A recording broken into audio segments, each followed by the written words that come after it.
Good morning बच्चों, आज हम लोग सूखा के बारे में पढ़ने वाले हैं। ठीक है। किसी स्थान पर लंबे समय से कम वर्षा होना अथवा वर्षा का बिल्कुल न होना सूखा कहलाता है। ठीक है। यानी हम सब जानते हैं कि नॉर्मल ऐसा नहीं कि 2 महीना 3 महीना 6 महीना बारिश नहीं किया तो हम लोग उसको स्पेशली सूखा घोषित करते हैं। ठीक है। किसी स्थान पर कम से कम लगभग 6 महीना से अधिक यानी साल भर या उससे अधिक यदि वो लंबे समय से, ठीक है, या तो कम वर्षा हुआ है या तो बिल्कुल नहीं हुआ है तो वो सूखा कहलाता है। तो ही है किसी स्थान पर लंबे समय से कम वर्षा होना अथवा वर्षा का बिल्कुल न होना क्या कहलाता है? सूखा कहलाता है। ठीक है। भारत में सूखे का कारण मानसून के न आने अथवा जल्दी या बहुत देरी से आने अथवा बिना वर्षा के वापस लौटने से है।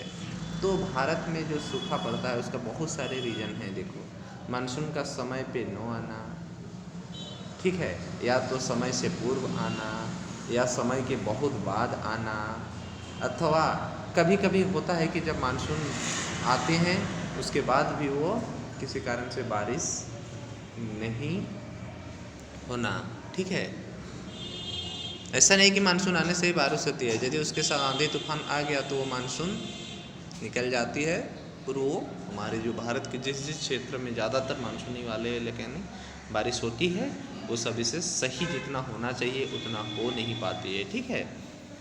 यानी जितना बारिश होनी चाहिए उतना हो नहीं पाने के कारण कम वर्षा होती है, जिससे भी हम लोग सूखा कह सकते हैं। ठीक, सूखे का मुख्य कारण कम वर्षा या वर्षा का असमान वितरण से है। तो हम सब जानते हैं कि सूखे का जो मुख्य कारण है या तो कम वर्षा या तो वर्षा का असमान वितरण। जैसे अलग अलग क्षेत्र में अलग अलग बारिश देखी जाती है। जैसे हम लोगों का भारत देश में ही क्या है कि भारत के पश्चिमी भाग जैसे राजस्थान, हरियाणा, गुजरात के कुछ ऐसे इलाका हैं जहाँ पर कम मात्रा में बारिश होती है। ठीक है। पर्यावरण असंतुलित जैसे गैर वनीकरण अथवा वनस्पति आच्छादित क्षेत्र में कमी किसी क्षेत्र के वर्षा की मात्रा को प्रभावित करती है। तो ये जो असमान वितरण है इसका मुख्य कारण क्या है? हमारा पर्यावरण, प्राकृतिक पर्यावरण।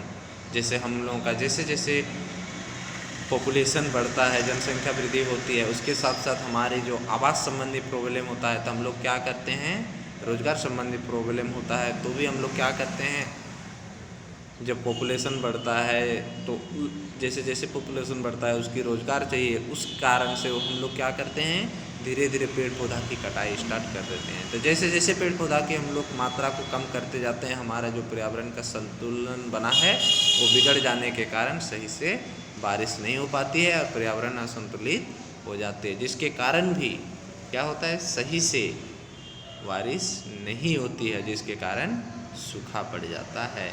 बारिश के साथ साथ क्या हमारे पर्यावरण में जो वायु प्रदूषण, ये सब तरह तरह का जो प्रदूषण फैलने लगते हैं, इसका भी मुख्य कारण है। इसीलिए हमें क्या करना चाहिए, पेड़ पौधा को काटना नहीं चाहिए ताकि हमारे आसपास के वातावरण को शुद्ध भी रख सके और बारिश को भी खींच सके। ठीक है। सूखा लगभग सभी लोगों को प्रभावित करता है। तो हम सब जानते हैं कि सूखा सभी लोगों को कैसे प्रभावित करते हैं। ठीक है। जैसे हम जानते हैं कि सूखा पड़ने के कारण हमारे भारत में क्या होता है, मानसूनी बारिश होने के कारण यहाँ पर अधिकतर 60 से 70% किसान लोग जो होते हैं, फार्मर्स लोग क्या करते हैं, मानसून आधारित जो खेती करते हैं और उसी पर वो निर्भर रहते हैं। ठीक है। सभी राज्यों में क्या होता है, सिंचाई की व्यवस्था नहीं होने के कारण जो साल भर हम लोग का रबी फसल, खरीफ फसल, जो भी जायद फसल होते हैं, इसको नहीं कर पाते हैं। ठीक है। तो हम लोग का जो खरीफ फसल के रूप में जो मुख्य रूप से देखते हैं, ये हमारे मानसून पर ही निर्भर करता है। ठीक है। लेकिन जब सूखा के कारण या मतलब जब हमारे पर्यावरण असंतुलित के कारण जब बारिश सही नहीं होती है तो सूखा पड़ जाता है और हम लोगों को क्या, खाद्यान्न की कमी होती है, जिसके कारण महंगाई बढ़ती है। ठीक है। तो कहीं ना कहीं वो अमीर गरीब सबको पड़ता है, लेकिन अमीर लोगों को क्या होता है, अपने पास धन संपत्ति होने के कारण वो कितना महंगा हो जाने के कारण उन लोगों को उतना प्रॉब्लम नहीं होता है, लेकिन मध्यम वर्गीय तथा निम्न वर्गीय लोगों को तथा अत्यंत निम्न वर्गीय लोगों के लिए यह सबसे बड़ी समस्या बन जाती है। क्योंकि यहाँ के अधिकतर जो हम लोगों का भारत एक कृषि प्रधान देश होने के कारण ये अधिकतर यहाँ के लोग कृषि पर ही आधारित हैं। ठीक है, तो सूखा से लगभग बहुत तरह का सामना करना पड़ता है। देखिए सूखा होने के बाद जो हम लोगों का ग्राउंड वाटर का जो लेवल है, वाटर टेबल, वो भी नीचे होने के कारण हमारे जो बोरिंग होते हैं, हमारे कुएं होते हैं, हमारे हैंडपम्प होते हैं, तालाब होते हैं, सब सूख जाते हैं, जिसके कारण पानी का भी सामना करना पड़ता है।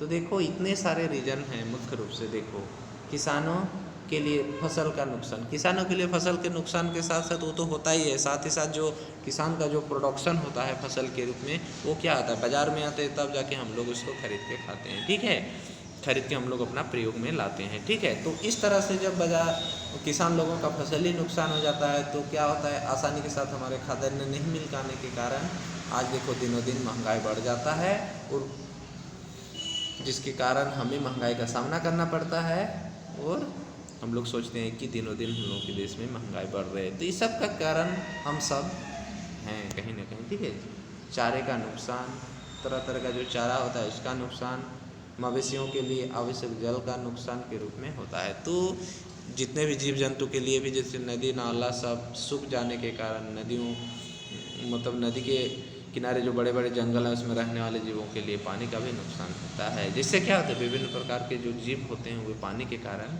मर जाते हैं। तो सूखे के कारण कृषि पैदावार में कमी आती है। हम सब जानते हैं कि सूखे के कारण, क्योंकि बिना पानी से खेती संभव नहीं है और पैदावार में कमी आती है। कभी कभी बहुत ज़्यादा सूखा पड़ने से 2 साल 3 साल 5 साल तक खेती ही नहीं होती। ऐसे भी कुछ ऐसे जगह हैं, ठीक है, जिसके कारण कमी आती है, जिसके कारण खाद्यान्न के मूल्य में वृद्धि होती है, जो हमने तुम लोग को बता दिया। खाद्यान्न की वृद्धि आज दिनों दिन महंगाई का एकमात्र रीजन ये है। ठीक है, कोई भी चीज़ खाद्यान्न की जो खेती होती है सही से नहीं हो पाने के कारण कोई भी वस्तुएं का क्या होते हैं, दाम बढ़ जाता है। ठीक है, और आज आदमी, और एक दूसरा रीज़न ये भी है कि आदमी पढ़े लिखे होने के कारण कोई कृषि कार्य करना नहीं चाहते हैं, जिसके कारण भी जो खाद्यान्न के लिए जो किसान, छोटे छोटे जो किसान, बड़े बड़े जो किसान खेती करते थे, आज कुछ आदमी पढ़े लिखे या जॉब लगने के कारण कोई खेती करना नहीं चाहते हैं, जिसके कारण जो भी खाद्यान्न की जो प्रोडक्शन होता था, उत्पादन होता था, उसमें भी पहले की अपेक्षा आज कम हो गई है। सब कोई खरीद के ही खाना चाहते हैं, ये भी एक प्रमुख कारण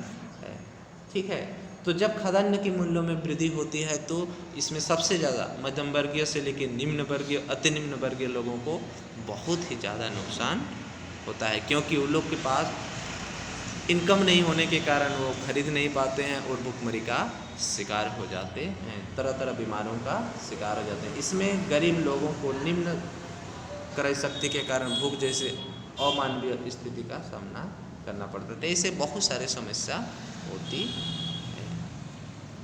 यहाँ पर देखो दिया हुआ है मुख्य रूप से, और हमारे देश के लगभग 30% क्षेत्र सूखे से प्रभावित हैं। तो हम देखो एक डेटा के ना, इकोनॉमिक फोरम डेटा के अनुसार एक डेटा निकाला गया, जिसमें से जो डिजास्टर मैनेजमेंट के द्वारा, तो हमारे देश के लगभग 30% क्षेत्र सूखे से प्रभावित हैं आज भी। ठीक है, जो उस क्षेत्र की बड़ी जनसंख्या को प्रभावित करता है, तो उस क्षेत्र में रहने वाले जनसंख्या को बहुत ज़्यादा प्रभावित करता है। ठीक है, तो जैसे मैंने कुछ स्टेट का नाम लिख दिया था, मतलब बता दिया था। ठीक है, उसमें से कुछ और भी देखो स्टेट, छोटा छोटा क्षेत्र जो हमेशा सूखा से ग्रसित होते हैं, उस क्षेत्र का दिया हुआ है। तो उसमें से कुछ राज्य है। देखो पहले तो सबसे ज़्यादा राजस्थान, गुजरात, पश्चिमी उड़ीसा, ठीक है, उड़ीसा के पश्चिमी भाग, तेलंगाना, मध्य प्रदेश, महाराष्ट्र, कर्नाटक के आंतरिक भाग, पश्चिम बंगाल, बिहार, झारखंड, ठीक है, उत्तर प्रदेश, पंजाब, हरियाणा के कुछ क्षेत्र भारत के सूखा को प्रभावित क्षेत्र। ऐसा नहीं कि ये जितने भी स्टेट का मैंने नाम लिया, ये सभी स्टेट 100% सूखा से ग्रसित नहीं है। ठीक है, लेकिन कुछ क्षेत्र अभी भी सूखा से ग्रसित है। लेकिन ये जो प्रमुख राज्य है, इन सब राज्य में से उत्तर प्रदेश, हरियाणा, पंजाब, मुख्य रूप से इधर पश्चिम बंगाल और उड़ीसा, यही 4-5 स्टेट है जो हम लोगों का खाद्यान्न का लगभग 5 स्टेट, पूरा भारत का लगभग 50% को खाद्यान्न की आपूर्ति करता है। बाकी स्टेट में नहीं के बराबर होता है। तो ये जो स्टेट हैं, ये सब राज्य हैं, इनमें से हम लोगों का सूखा का प्रभाव को देखा गया है सर्वे के मुताबिक। ठीक है, तो याद रखोगे। अब देखो सूखे से निपटने के लिए कुछ सावधानियां हैं, उसको हम लोग देखते हैं। ठीक है, सावधानियां देखो। जल के दुष्प्रयोग और बेकार होने से बचाना चाहिए। तो जैसे बारिश हो भी गया तो उससे प्रयास करना चाहिए, जो हम लोगों का रेन वाटर हार्वेस्टिंग का जो सिस्टम होता है उसके द्वारा उसको क्या बेकार होने से बचाना चाहिए। उसको उस बारिश के पानी को क्या करना चाहिए, बह के जाने से रोकना चाहिए, उसको हार्वेस्टिंग में यूज करना चाहिए। जल का दुष्प्रयोग, जैसे हम लोग अत्यंत मात्रा में जल का प्रयोग करते हैं उससे बचना चाहिए, एक लिमिट मात्रा में जल का प्रयोग। ठीक है, जल के पुनरुपयोग को बढ़ावा देना है, जो रिसाइकलिंग। ठीक है, जैसे हम लोग कोई पानी का यूज किए तो हम लोग जैसे कुआं से नल से नहाते हैं तो उस पानी को निकाल के हम लोग क्या करते हैं, आज हम लोग नाली में गिरा देते हैं। ठीक है, नाली से बह के सीधे नदियों में चला जाता है, लेकिन प्रयोग करना चाहिए कि उसको पुनरुपयोग में बढ़ावा देना चाहिए। पुनरुपयोग कैसे होगा, जैसे हम लोग कुआं में कहीं भी नहाते हैं, बाथरूम में, ठीक है, तो वो सब पानी को क्या करना चाहिए, किसी अपने घर के बगल में जो होता है हम लोगों का जो ज़मीन थोड़ा सा खाली पड़ा हुआ उसमें उस पानी को दे देना चाहिए, यानी सेफ्टी टैंक के तौर पे हम लोग मिट्टी में बना चाहिए और उस फील्ड जगह में गड्ढा खोद के उस पानी को दे देना चाहिए, ताकि वो पानी पुनः रिसाव होके मेरा जो घर के बगल हो, जहाँ पर मेरा बोरिंग होता है, जहाँ पर कुआं है, वैसे क्षेत्र में क्या हार्वेस्टिंग के लिए वहाँ पर उस क्षेत्र के लिए जो वाटर का क्या होता है, जो लेवल होता है वो ऊपरी बना रहेगा। इससे भी प्रयोग कर सकते हैं, कुछ कुछ करके ही इस तरह से हम लोग कर सकते हैं। ठीक है, उसके बाद देखो अधिक मात्रा में पौधे लगाकर उसका संरक्षण करना चाहिए। देखो पेड़ पौधे का लगाना ये तो सभी के लिए, किसी भी तरह के जो हम लोग पर्यावरण प्रदूषण से लेके पढ़ते हैं उस सब में पेड़ पौधा का बहुत ही अहम रोल होता है। तो क्या करना चाहिए, अधिक मात्रा में पौधे को लगाकर उसका संरक्षण करना चाहिए, जिससे क्या होता है, बारिश आने की संभावना बनी रहती है। ठीक है, दूसरा वर्षा जल संचयन को लोकप्रिय और बढ़ावा देना चाहिए। तो वर्षा के जो जल संचयन को लोकप्रिय और बढ़ावा देना चाहिए। ठीक है, वर्षा जल छोटे छोटे बांधों में एकत्रित करना चाहिए। तो जितने भी वर्षा के पानी होते हैं उसे बांधों में एकत्रित करने का प्रयास करना चाहिए। किसी बड़े क्षेत्र के मरुस्थल में तब्दील होने से बचाने के लिए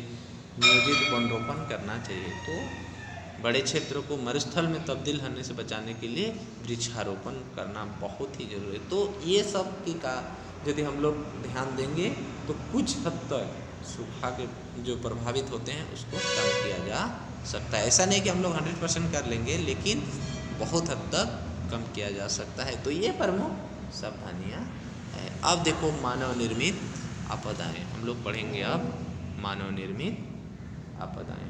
ठीक है, किस प्रकार हम मानव ने आपदा को दस्तक देते हैं या बुलाते हैं। ठीक है, देखो मानव निर्मित आपदा के अंतर्गत देखो प्राकृतिक संकटों के प्रभाव से बचने के बारे में हम पहले भी चर्चा कर चुके हैं। ठीक है, तो हम लोग पढ़ चुके हैं कि जितने भी प्राकृतिक संकट आते हैं उससे प्रभाव से बचने के लिए हम लोग बहुत सारे डिस्कस कर लिए हैं, अलग अलग जो है, जैसे हम लोग भूकंप, ज्वालामुखी, चक्रवात, सूखा, बाढ़, इन सभी से कैसे निजात पाते हैं उसके लिए हम लोग बहुत सारे डिस्कस कर चुके हैं। परंतु कुछ संकट मानव निर्मित भी होते हैं। ठीक है, कुछ ऐसे भी संकट हैं जो हम लोगों की गलती से या हम लोगों के जानबूझ के ये किए जाते हैं। जैसे देखो हमारे क्या हैं, मानव निर्मित आपदा के अंतर्गत क्या क्या आते हैं। मानव निर्मित संकट में आणविक, ठीक है, जैसे हम लोग परमाणु बम, जैविक हथियार, जहरीले रासायनिक हथियारों का उपयोग। ठीक है, जितने भी जहरीले रासायनिक हथियारों का उपयोग, परमाणु बम, हाइड्रोजन बम, बहुत से लोगों को जीवन को संकट में डालता है। तो ये केमिकल हथियार का प्रयोग करना, बम करना, जितने भी जो हम लोग आज देखते हैं कि किसी जो मुख्य रूप से किसी वायरस का बनाना, ठीक है, कुछ कुछ ऐसे भी होते हैं कि हम लोगों के केमिकल लैब का थोड़ा सा फॉल्ट के कारण कोई भी वायरस बन जाना, उसका प्रभाव पूरे मानव जाति पर पड़ना। तो ऐसे कुछ देखो परमाणु संकट, जैविक हथियार, जहरीले रासायनिक हथियार, ये जो प्रमुख रूप से मानव निर्मित आपदा के अंतर्गत रखा गया है, बहुत से लोगों को जीवन को संकट में डालने वाला है। ठीक है, इन हथियारों को बृहद विध्वंसकारी हथियार अस्त्र कहा जाता है। तो ये जितने भी क्या आणविक हथियार जैसे परमाणु बम, जैविक हथियार, जहरीले रासायनिक, ये मुख्य रूप से इन तीनों को रखा गया है। यह बहुत ही बृहद विध्वंसक हथियार अस्त्र कहा जाता है या माना जाता है। ठीक है, इनके उपयोग से किसी देश की संपूर्ण सामाजिक, आर्थिक और राजनीतिक प्रणाली तबाह हो सकती है।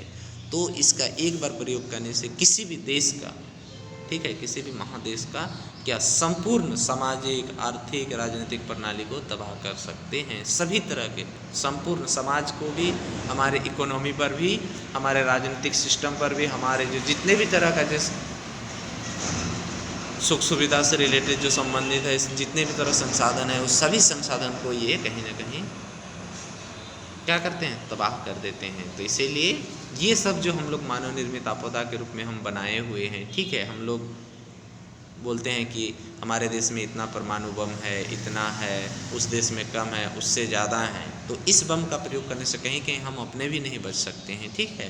इसका एक विशेष रेंज होता है, उस रेंज के अंतर्गत आने से या गलती से किसी कारण बस ये हो जाता है, जिसके कारण हमारे सभी को इसका दुष्परिणाम भुगतना पड़ता है, ठीक है। तो इसीलिए सरकारी स्कूलों को जो हथियारें हैं ये आसानी के साथ किसी भी आदमी के हाथों में आ रही है, वैसे आदमी के संरक्षण में रहता है जो सुरक्षित रख सके, ठीक है।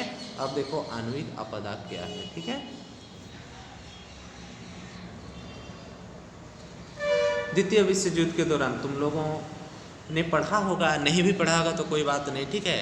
जो आणविक आपदा के रूप में यहाँ पर दिया हुआ है 2 गो, ठीक है। द्वितीय विश्व युद्ध के बाद 6 अगस्त और 9 अगस्त 1945 को, देखो 6 अगस्त को जापान के हिरोशिमा, 6 अगस्त 1945 को जापान के हिरोशिमा नामक शहर पर परमाणु बम, जिसको हम लोग एटम बम बोलते हैं, उसको गिराया गया था, ठीक है। जिससे शहर का 10 वर्ग किलोमीटर क्षेत्र पूरी तरह नष्ट हो गया था। सोचो 1945 में, आज से कितना साल पहले, ठीक है। आज से लगभग देखो उधर से हम लोग का 55 और इधर लगभग 20, ठीक है, 75 साल अप्रॉक्स मान के चलो। इतना साल पहले सोचो, इतना ज़्यादा उसका इफेक्ट था। तो सोचो आज का परमाणु बम का प्रभाव कितना ज़्यादा पड़ने वाला है, ठीक है। तो द्वितीय विश्व युद्ध के बाद 6 अगस्त 1945 और 9 अगस्त 1945 को जापान के हिरोशिमा और नागासाकी शहर पे 2 परमाणु बम गिराया गया था अमेरिका के द्वारा, ठीक है। जिससे आज भी जापान उसका शिकार का सामना करना पड़ रहा है, ठीक है। उसका रेडिएशन वैसे क्षेत्रों में जहाँ पर आज भी वहाँ के लोग हैंडीकैप पैदा होते हैं, ठीक है, उसका रेडिएशन का प्रभाव आज भी देखा जाता है उस क्षेत्र में। इसमें हिरोशिमा एक शहर है जापान का और नागासाकी भी एक शहर है। तो जो पहला परमाणु बम गिराया गया था कब? 6 अगस्त 1945। कहाँ पर गिराया गया था? जापान के हिरोशिमा नामक शहर पर, ठीक है। किसके द्वारा गिराया गया था? अमेरिका के द्वारा, ठीक है। और दूसरा बम उसके 3 दिन बाद 9 अगस्त 1945 को जापान के ही नागासाकी शहर में, ठीक है,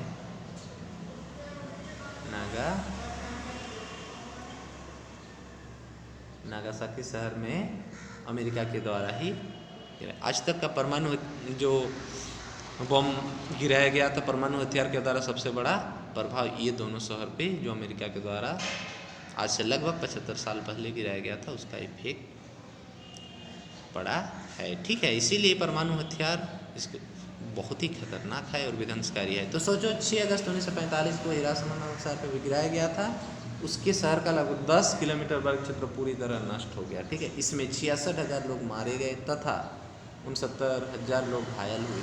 इसके 3 दिन बाद, ठीक है, इसके 3 दिन बाद जो मैंने बता दिया तुम लोगों को, ठीक है, 9 अगस्त 1945 को एक और बड़ा बम नागासाकी पर गिराया गया जिसमें लगभग 39,000 लोग मारे गए और 29,000 लोग घायल। विज्ञान की उत्पत्ति से कोई देशों ने परमाणु हथियारों का उत्पादन की क्षमता को प्राप्त कर ली है। तो हम देख रहे हैं विज्ञान की जो साइंस एंड टेक्नोलॉजी का डेवलपमेंट विकास होने के कारण आज बहुत सारे देश के हाथों में आज परमाणु बम परमाणु हथियार है। परमाणु हथियार यानी आणविक हथियारों से कहीं ज़्यादा हानिकारक है, ठीक है। परमाणु हथियार आणविक हथियारों से कहीं ज़्यादा हानिकारक है, ठीक है। बिजली उत्पादन के लिए परमाणु के उपयोग से परमाणु भट्टी जैसे न्यूक्लियर पावर प्लांट से निकलने वाली विकिरण भी हानिकारक होती है, ठीक है। तो बिजली उत्पादन के लिए जो न्यूक्लियर पावर प्लांट का प्रयोग करते हैं उससे जो रेडिएशन निकलते हैं उससे भी हमारे मानव समाज पर या जीव जंतु पर बहुत ही गहरा प्रभाव पड़ता है, ठीक है।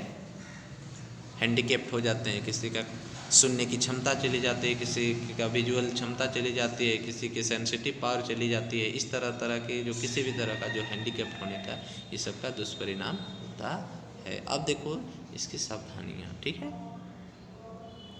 देखो सावधानी। ऐसी स्थिति में घर के दरवाजे और खिड़की बंद करके अंदर ही रहना चाहिए। वैसे स्थिति में प्रयास तो करना चाहिए कि घर के अंदर दरवाज़ा खिड़की बंद करके ही रहना चाहिए। जब तक सरकार या प्रशासन से संपर्क न हो तब तक घर के अंदर ही रहना चाहिए।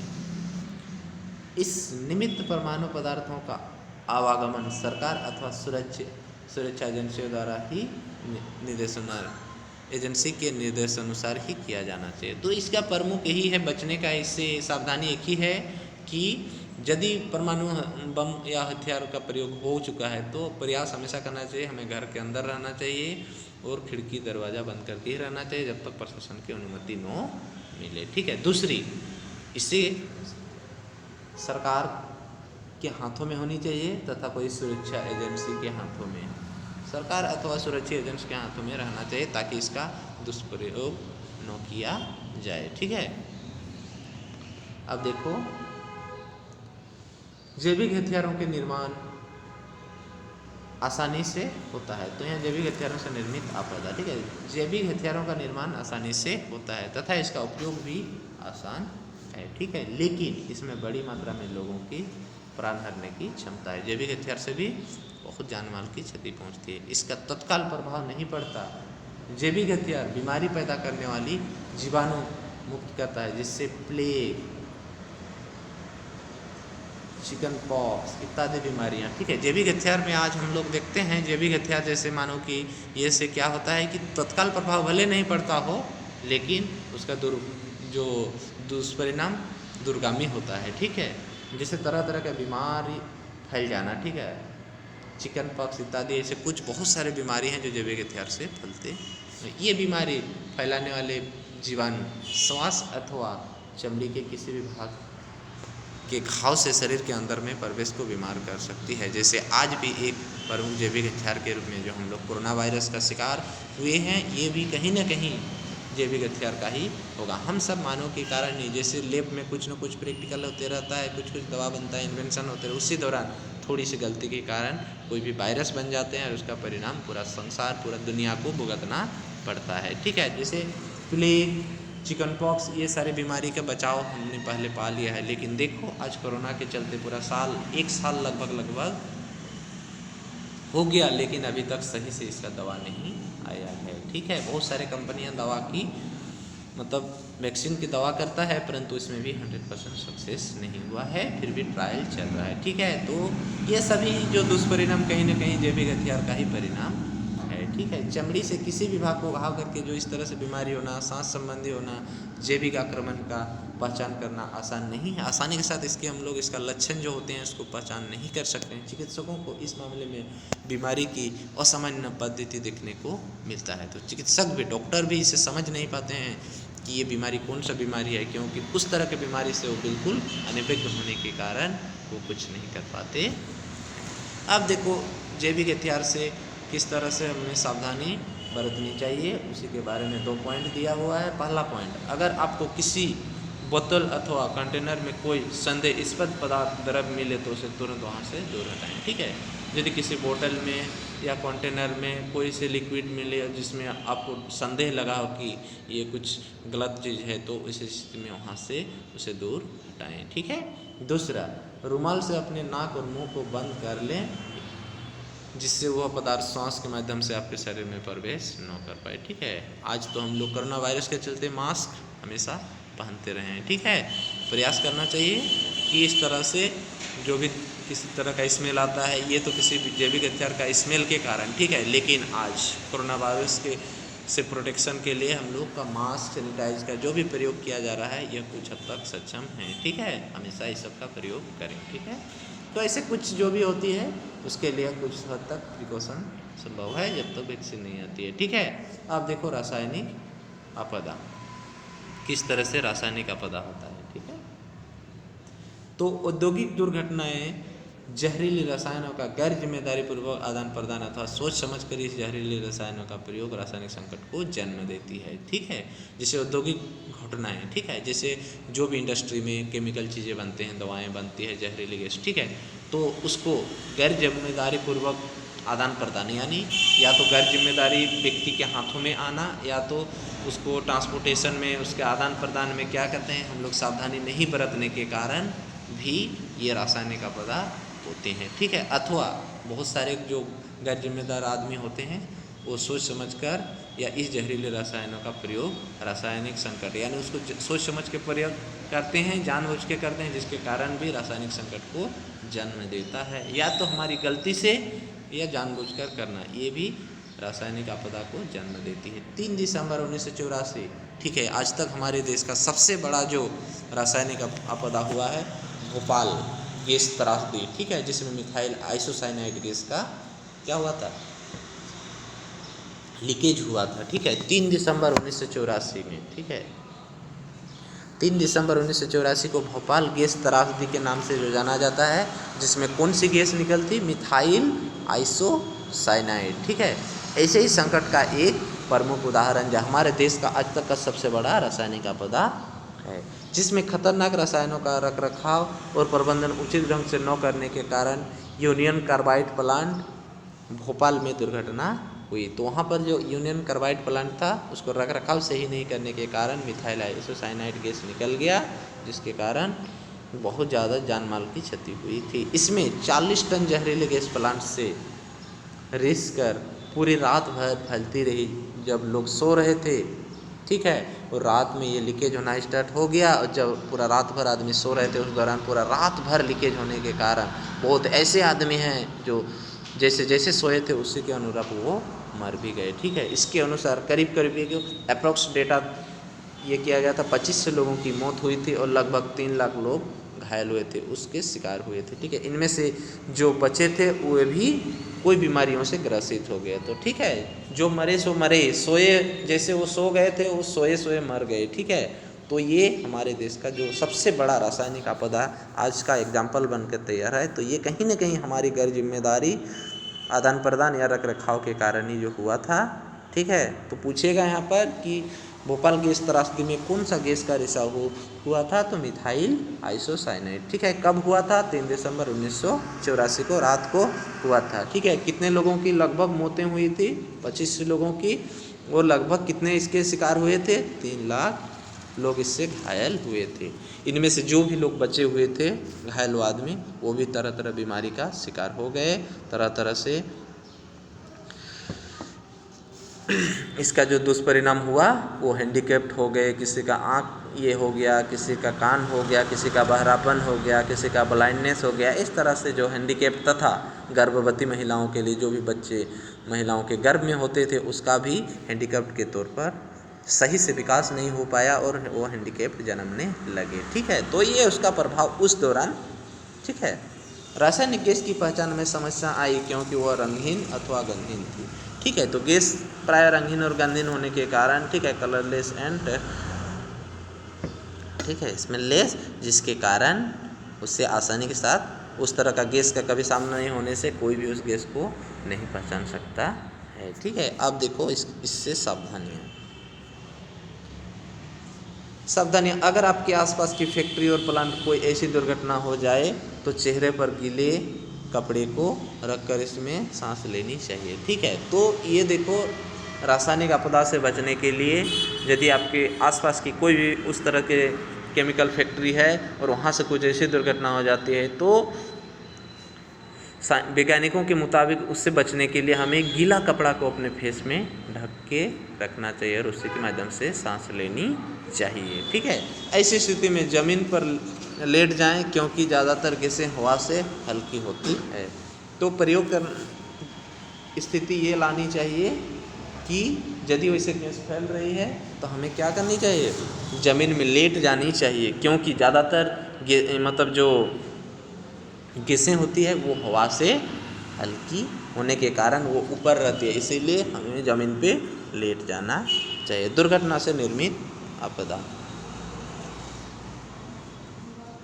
दुर्घटना से निर्मित आपदा प्रत्येक बार कोई रेल, सड़क, आग लगने की समस्या दुर्घटना आती है तो दुर्घटना से भी एक प्रकार की आपदा होती है। जैसे हम लोग प्रत्येक वर्ष देखते हैं कि रेल दुर्घटना, बस दुर्घटना, सड़क दुर्घटना, आग लगना, ये जो आकस्मिक दुर्घटना हो जाते हैं, ठीक है।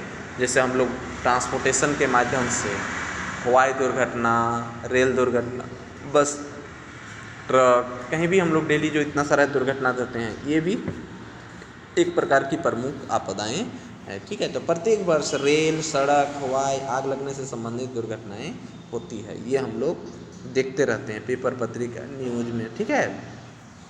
इसके कारण जीवन और संपत्ति का बहुत हानि होती है।